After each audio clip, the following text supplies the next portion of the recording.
I'm not too sure whether he's gonna go, you know, Aga, because generally having a very farm Venomancer is not too bad of a thing. As we see initiation going on the going on the Beastmaster. Beastmaster is gonna get completely chain stunned to death. We do see Puck coming in here, but Puck might just got into more trouble than he could have handled. But he safely illusionaried Orb out. But I think this tower is gonna be forfeited to the Sentinel at this point here. But meanwhile, Scourge on the top lane trying to get a tower push down on his own. And with those Venom wards, they should be able to do so before they lose their mid tower. Yeah, this is gonna be a complete trade. But even with the trade here, I gotta favor the Sentinel. Getting the better half of the trade because again, I have said this many times, the mid tower is a lot more important in terms of map control, especially this Scourge mid tower. It is very close to proximity to the Roshan, so it's going to be very helpful for Sentinel that they have taken it down. So the next time if they have a Roshan attempt, it'll take the Scourge to have, you know, a significantly longer reinforcement route. So that's not too bad for the Sentinel team. Meanwhile, we do see ZSMJ continue to free farm up at the bot lane. He's sitting at 33 and 10, so that's definitely not the best farm I've seen ZSMJ. But you know, he'll get whatever he can take. I'm not too sure what item he'll go next either. It's probably going to be a cookie cutter manta into. Actually, I don't know. I'm not too sure what item he's gonna go into. Probably gonna be a good indication of how this game is gonna go. If he's gonna go for, you know, like a purge or something, which is very unlikely, they might gonna go for more of an early push attempt. But I think if you look at the lineup, right, I think Sentinel's more of the later game compared to Scourge. I mean, Venomancer definitely not a bad semi carry, but I have yet to see a really good Venomancer being played in the carry potential in a competitive game. But many times I've seen Potom doing so, I've seen Vices doing so, and definitely Stormspirit, very good semi carries as well. So in terms of picks, I think LGD does have the upper hand here, but if anyone could pull it out, it is EHome. So we have seen LGD actually roaming as 4 and 5 or 3 or 4 here, and many times you know, like, you're definitely gonna get a kill or two if the other team doesn't have the map advantage, but you're actually giving up a lot of, you know, EXP when you're doing this.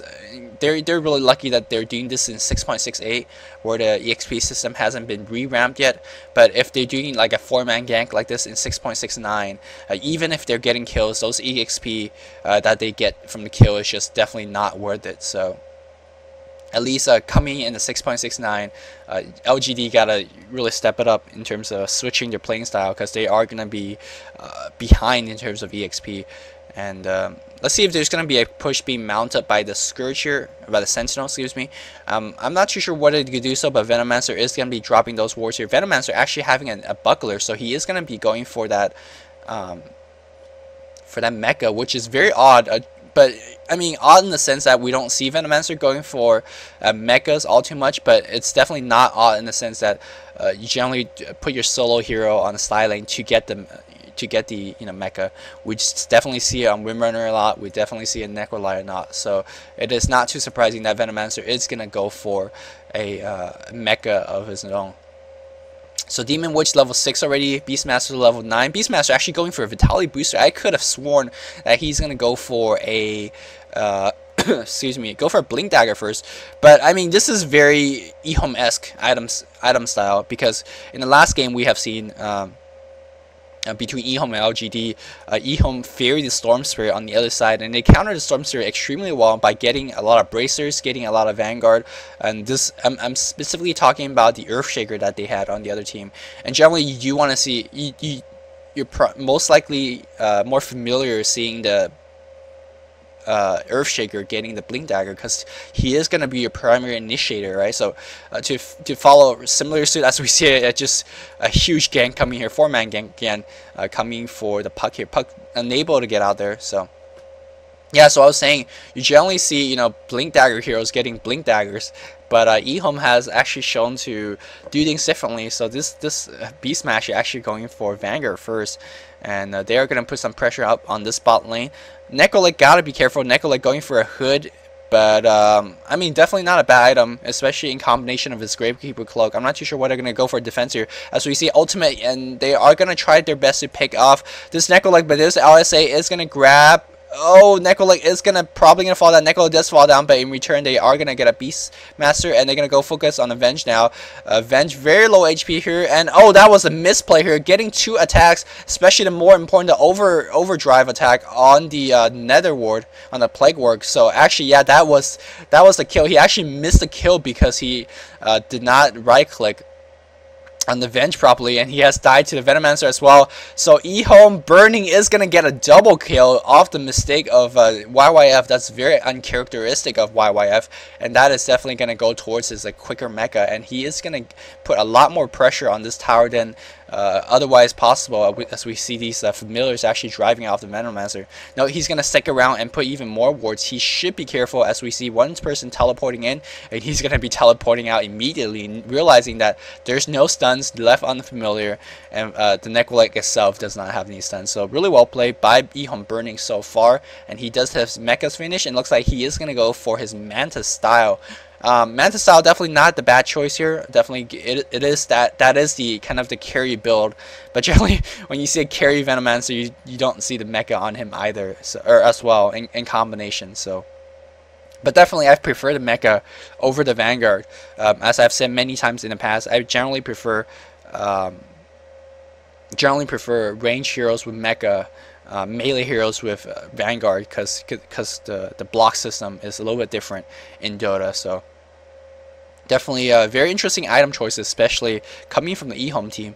But so far it's been working out, and just to give you guys a quick check, creep check, we do see 48 on Visage, 53 on the Bottom, and 66 on the Storm Spirit. Meanwhile, 34 on the Line, 46 on the Beastmaster, and 80 on the Venomancer, 62 on the Puck. So overall, we do see better farm in terms of Scourge, just overall farm. But they are gonna go for the Vengeful Spirit didn't have any chance. Got 8 a lot of spells, and the Bottom arrow for the finish. And Bottom actually going for BKB. I can't say this is SMY. Now BKB Bottom, I don't advise any one of you guys doing it or trying it in any in-house or any game, and I think many times in the past I've seen Bottom go BKB and doing it very unsuccessfully. I generally don't think BKB is a good item for Bottom, because he does have his a natural escape mechanism in the form of leap, and also he is going to be having Moonlight Shadow as well. So I generally don't favor BKB, but in this very specific case, I think this is an extremely smart choice for many reasons, right? Bottom for one is a very frail hero. She right now she's only sitting at 1k HP. Especially if you consider the burst damage on the other side, right? There is a Line, there is a Venge, and definitely most importantly, this is the most important part, there's a Venomancer. Keep in mind the DOT of Venomancer is just going to be insane, especially if Venomancer is going to be the carry, so he is going to hit level 16 a lot quicker than any other heroes on the map. So that ultimate from the Venomancer is going to do a lot of magical damage. So with the Bottom actually kicking the BKB, he could survive a long time in terms of doing her burst damage. If he could follow up with a quick Manta style after the BKB, then I don't mind this build at all. But this build predicates on having very good accelerated farm. So this is a very risky move, risky item choice from ZSMJ. I don't disagree with it, but I think we will have to see how it plays out. Certainly that there is a Beastmaster on the other end, and there is a swap on the other end, so those two ultimate can definitely go through the BKB. So in that regard, it might not be the best choice, but I mean I don't think a Manta style would have been extremely too helpful against the big AoE coming in from the Scourge as well. Keep in mind they do have Axis, they do have the Impale, so whatever, the Manta style is not going to help out against Venomancer. So I'm not too sure whether Manta would be a better choice in this case. So that's why there's a kind of a big debate I'm trying to go through which one is better. I think both team is going to be looking for a trade here. Now, if both team is going to if it's a fair equal trade, again, I have to give the favor to LGD because they are going to be losing a mid tower here. But I'm not too sure whether it is going to be a fair equal trade, as we see this tower going to be falling down extremely quickly. Meanwhile, the mid tower still very much so alive here, as we see teleportation coming in here, and we are going to see everyone just getting the hell out. Let's see if there's going to be a Venomous Scale. No, they are not going to chase, but in the very least, they have defended the mid tower, so that is not a trade at all. LGD has lost their first tower, or the second tower at the bot lane. Meanwhile, EHome has successfully defended their mid tower, and looks like they're going to go for a Roshan attempt with the amount of hero they have here. And I think with the map control, with the Venomancer Plague Wards, and with the Hawk, they are going to be having a very easy time to pick off this Roshan attempt if they try to do so. And of course, Roshan is still here. Roshan is sitting at 9,500 HP. I think they could pick him off. Yeah, they are gonna go to do so, and we do see those Venomancer wards being dropped down. Sentinel definitely not in the position to do so, so they are gonna try to use this time as much as they can to just farm up. There's a huge wave of creeps on the bot lane, just not going to anyone. I'm not too sure, like they're kind of perched around here, trying to think they want to initiate, but no, they're not going to do so. Very interesting item choice for the Neko, like going for the cloak first and then going back to his mecha. No, maybe that might be the mecha after all. That might be just getting the headdress and then back into the pipe. But I think if you're gonna do that, right, you're better off getting the hood first. So it's probably gonna be mecha. So we'll see. As we see a Lion actually getting a very sexy crow kill. Potom is going to be working towards his way to BKB. Both teams actually very tame in terms of their action, but out of all these tame lists, we do see Puck picking up the Aegis, which I don't believe is the best item choice or best hero to throw the Aegis on. I think you might want to put it on your Beastmaster, or maybe throw it on the Venomancer, because they are the more important hero as we see it push going on the mid lane here. I mean, Puck is a definitely very good survival hero already, in combination of Phase Boot, Dream Coil, and a Silence, and a illusionary orb, right? We do see an arrow coming in. It is going to be on the Puck here, but I mean, that is not you can't really depend on that kind of initiation. Even if you hit the arrow, you can't really go in terms of that initiation attempt. So everyone is going to back off. EHome, riding their advantage, is going to be pushing top tower as well. So I mean, EHome's going to be filthy rich. Keep in mind, they look at the mini map, right? They do have 4 of their exterior towers up. Meanwhile, Sentinel only have 1 of their exterior tower up. So this is going to be huge for EHome. Keep in mind, they also have a burst of income coming from Roshan as well. So EHome, you know, that's where all the dagger came from, and that's where this extra Yasha came from as well. So 357 last hits the the tower. And keep in mind, I want to point out that Beastmaster having a Gem of True Sight with combination of that Hawk and Venomancer, oh, they're gonna have complete map control. I mean, all these wards it's just gonna be a matter of time before Beastmaster and Venomancer is just gonna hunt them out. And really, this ward is also very good in terms of countering the Potom ultimate, but I haven't seen ZSMJ using that Moonlight Shadow just yet. So we'll see how that plays out. And I think the next item for the Beastmaster should be the Blink Dagger now. I don't mind going for the Vanguard first, especially against this squad of very high burst damage, such as, you know, the Maledict, the Laguna Blade, and the Luminous Greenlight thingy, and the Storm Threat.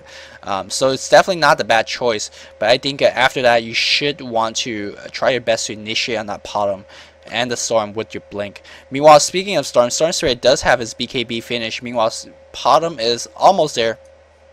She's about 600 go away. So I think once these 2 PKB is finished, I think LGD could be a little bit more daring in terms of pushing attempts and defending attempts. So far, they have just they really haven't defended at all. They are just giving the EHome team whatever they want, and actually selling a Wraith Band, I believe, for a TP scroll. And looks like they are gonna, yeah, Sentinel is gonna just get this tower for free. So this is definitely a very farming oriented Potom.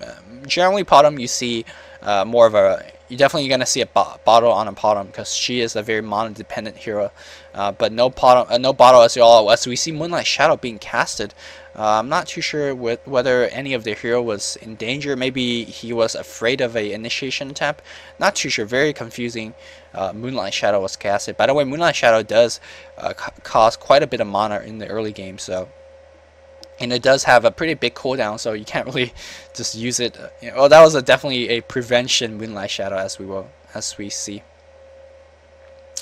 So very tame Very tame game here, but I'm pretty sure. I mean, most Chinese games does have very tame kind of farming early game, but when a team fight happens, they are some of the very most epic team fight. We do see Venomancer finishing his Manta style, so he is going to be doing a lot of the DPS.